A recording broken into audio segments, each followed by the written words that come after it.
नमस्ते दोस्तों। तो आज हम और एक स्टॉक के बारे में बात करें जिसका नाम है थेरोकेयर। ये स्टॉक से hospital and pharma related stock से जो कि निफ्टी फार्मा से बिलोंग्स करता है। बट आप इसके अंदर देखोगे ना, क्वार्टरली टाइम फ्रेम पर देखोगे अभी स्टॉक एक क्वार्टरली के सप्लाई जोन में हिट हुआ है। और ये स्टॉक काफ़ी लो से चल रहा है, यानी कि ऑल टाइम लो, ऑलमोस्ट ऑल टाइम लो। जब प्राइस का आईपीओ आया था उसके बाद जब फर्स्ट टाइम ये ऑल टाइम लो पर था, जो कि कोविड के टाइम थे, उसके बाद इसने जो अच्छी खासी बाय मूव जो रैली पकड़ी थी वो काफ़ी अच्छी थी, जिसके अंदर शायद तब तक तो मैं मार्केट में भी नहीं था।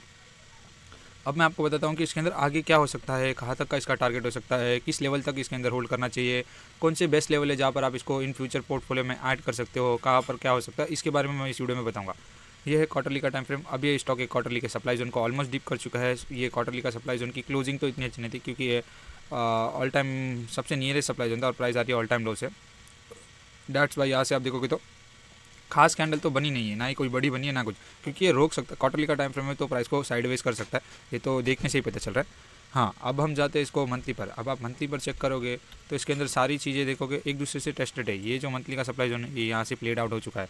अब बचा ऑलमोस्ट यही वाला सप्लाई जोन जो हमारे टारगेट के लिए, जो 1100 पर। अब प्राइस ऑलमोस्ट 700 पर 700 पर है। जब आप 700 से 1100 तक का भी टारगेट, काफ़ी ज़्यादा अचीवमेंट, मतलब यानी कि 50% से अबाव का इसके अंदर आपको टारगेट देखने मिल सकता है। बट ये रही मंथली पर। बट हम इसे शॉर्ट व्यू पर देखें कि इसकी परफॉर्मेंस किस हिसाब से होगी, किस हिसाब से इसके अंदर लेवल्स बनेंगे एंड किस हिसाब से इसके अंदर होंगे। अब आप देखो इसके अंदर मंथली के छोटे छोटे गार्बेज एरिया भी क्वार्टरली के सप्लाई जोन में काम कर रहे हैं। ये क्वार्टरली का सप्लाई जोन मंथली पर इतना खास नहीं, बट फिर भी उसके अंदर आप देखोगे तो ये भी कोई खास मंथली का लोकेशन या डिमांड जोन नहीं जो प्राइस को आप लेकर जा रहे हैं। बट फिर भी इसके अंदर आप देखोगे तो क्वार्टरली के चल रहे, जो भी नए बन रहे हो वीक टू वीक चल रहे कुछ, और फिर भी चल ही रहे। तो इसके अंदर आप ये एक सिग्नल होता है कि टेक्निकल एनालिसिस में ये सारी चीज़ें इससे ये पता चल जाता है कि इसके अंदर बायर ऐड हो रहे हैं। अभी स्टॉक जितना डाउन ट्रेंड में था अभी अप ट्रेंड की तरफ जा चुका है। बट ऑब्वियसली ये अप ट्रेंड में ही है, क्योंकि इसने देखोगे तो इसके अंदर 2-3 डिमांड जोन भी चल रहे हैं, जो ये टॉप एरिया हटा, ये टॉप एरिया हटा। वीकली पर से पता चल जाएगा आपको। मोस्टली अगर वीकली पर अप ट्रेंड होगा ना, तो भी हम स्टॉक को अप ट्रेंड कंसीडर कर सकते हैं। और डेली पर 2 सप्लाई जोन ब्रीच होने के बाद हम कंसीडर करते हैं कि अब स्टॉक अप ट्रेंड में। प्राइस ने यहाँ लो लगाया था, इस टॉप एरिया को ब्रीच किया, इस रेंज को ब्रीच किया, अब स्टॉक अप ट्रेंड में। अब आप देखोगे ना, ये प्राइस आई थी यहाँ पर ऑलमोस्ट 570, जो वीकली का डिमांड जोन में था। और ये जो वीकली का डिमांड जोन आप देख रहे हो अपने आप में, देखो इस रेंज को क्लोज करने वाले के बाद जो बना था उसका है। अब आप बोलेगे ये क्यों नहीं चला, इसके पीछे भी रीज़न, ये चला है बट ये उस लेवल का नहीं चला क्योंकि इसकी क्लोजिंग अच्छी नहीं थी। आप देखोगे तो इसने किसी भी एक प्रीवियस सप्लाई जोन के ऊपर क्लोजिंग नहीं दी। डैट्स वाई ये भी चला है। देखो ये जो 2 कैंडल दिख रही है ये इसी की है, मैं आपको डेली पर बताऊंगा। बट उतनी खास नहीं आई क्योंकि इसकी क्लोजिंग नहीं है। मेन चीज़ क्या है, डिमांड जोन में क्लोजिंग देखी जाती है। इसकी क्लोजिंग देखो इस रेंज के ऊपर है, तो डैट्स वाई जब ये प्राइस में आई तो यहाँ पर है। अब ये सप्लाई जोन क्यों नहीं वर्क करा, इसकी देखो आप कुछ खास क्लोजिंग नहीं है। इसने इसको तो ब्रिज किया क्योंकि इसकी भी कुछ खास मूवमेंट है, पर ब्रिज करते करते देखो इसने सारे अपने सेलिंग प्रेशर देखो इसका सारा गवा दिया था। दैट्स वाई जब इस लेवल में एंट्री और साथ में WIT का EMA सपोर्ट है, जो कि तो फिर अच्छा खासा मूव हमें देखने मिलता। सेम चीज़ अब आप इसको यहाँ पर देखोगे तो ये भी एक रेंज बन चुकी है। ये एक एरिया है जो कि प्राइस को स्लो डाउन कर सकता है, बट पूरा पुल बैक नहीं कर सकता है। ये भी एक एरिया है, सेम एरिया। ये जो ऐसे लेवल्स होते हैं कि जो प्राइस अब जा रही है उसको फिर से यानी कि एक माउंटेन टाइप क्रिएट करते हैं। जैसे यहाँ पर देखो प्राइस अब गई, इसी रेंज को हिट करी, फिर से डाउन आ गए। तो एक वैसे ही है, ये प्राइस वीकली के सप्लाई जोन है। अगर प्राइस इसके अंदर आती है तो थोड़े टाइम तक साइडवेज हो जाती है एंड देन फिर नए वीकली के डिमांड जोन से फिर से चलती है।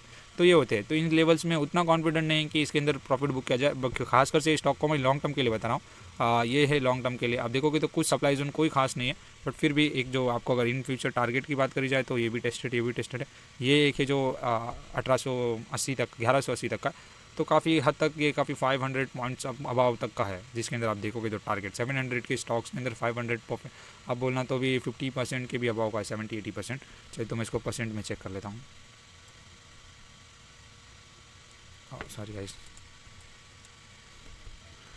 ये आप इसके अंदर देख सकते हो कि टारगेट कहाँ तक का है, 70% तक का इसके अंदर आपको अप मूव देखने मिल सकता है। और खास करके इन एरियाज़ के टाइम पे कभी पैनिक ना हो, क्योंकि ये लेवल्स इतने अच्छे तो नहीं होते और इतने बुरे भी नहीं हो सकते, क्योंकि ये लेवल्स अपने आप में अच्छे हैं, क्योंकि ये इसने इसको ब्रीच कर काफ़ी अच्छा डाउन मूव दिया था। दैट्स वाई तो ये ऐसे लेवल्स की वर्क करते हैं एक बार, जो 2:1 या थोड़ा बहुत प्राइस को साइड वेज करा के डाउन लाते, देन फिर अच्छे वीकली के जो फॉलोअप डिमांड जोन उसके अंदर बढ़ते हैं। लाइक यहाँ पर देखो ये वीकली का सबसे अच्छा डिमांड जोन था, प्राइस आके ही चलेगा क्योंकि इसने इस रेंज को भी ब्रीच करा और अच्छी खासी 2-3 ग्रीन कैंडल बना दी। दैट्स वाई अब आप देखोगे तो सप्लाई जोन वहाँ से धीरे धीरे धीरे फिर ऐसे डिमांड जोन में आके फिर से अब जाते हैं। तो दैट्स वाई ऐसे ही होते हैं, जब इनके अंदर प्राइस आएगी तो ऐसे धीरे धीरे आगे फिर से नीचे आएगा फिर से अब जाएगा।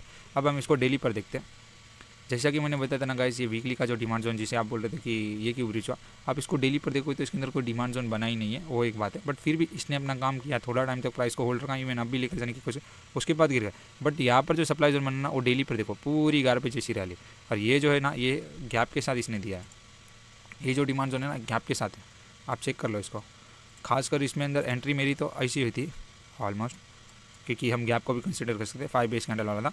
बट इसके अंदर डायरेक्ट एंट्री लेना बेवकूफ़ी थी, क्योंकि जोन इतना खास नहीं था और प्राइस भी इतनी अच्छे से नहीं आ रहे थे। तो हम वेट करते कि ईएमए के अब जाए, जब प्राइस ईएमए के अब गई, अब प्राइस देखो ब्रेकआउट ईएमए के ऊपर जाके 3 दिन तक तो मोस्टली प्राइस को रुकती है ईएमए, तब हम कंसिडर कर सकते थे कि 3 बेस कैंडल ईएमए के ऊपर बनी है, तो अब थोड़ा कुछ तो प्राइस में हलचल मिल सकती है, तभी हम इसके अंदर ऐसा करते हैं।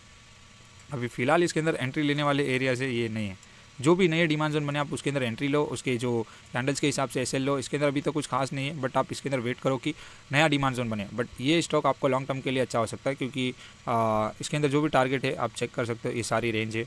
ये एक है जो प्राइस को थोड़ा पुल बैक दे सकता है, रोक सकता है, और ये एक लेवल है जो थोड़ा रुक सकता है। इसके बाद आप देखोगे ना तो सारी चीज़ें एक दूसरे से टेस्टेड है, ऑलमोस्ट सप्लाई जोन कोई बना ही नहीं है। ये भी टेस्टेड, ये भी टेस्टेड, ये भी टेस्टेड, ये भी टेस्टेड, ये भी टेस्टेड। जो 1180 का था वो डेली पर कुछ खास नहीं लगा मुझे।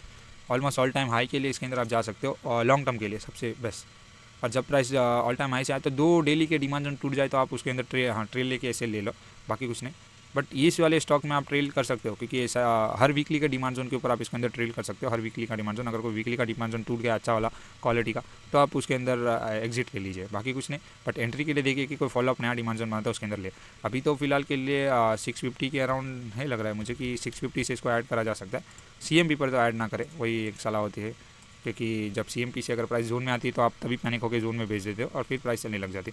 बाकी के लिए कुछ नहीं, आज के लिए बस इतना ही। Trade well, trade safe. Thank you so much guys. ऐसे ही हर दिन नए टेक्निकल एनालिसिस के वीडियो सीखने के लिए या हर दिन नए स्टॉक्स के रिसर्च जाने के लिए हमें फॉलो कर सकते हैं। Thank you so much guys.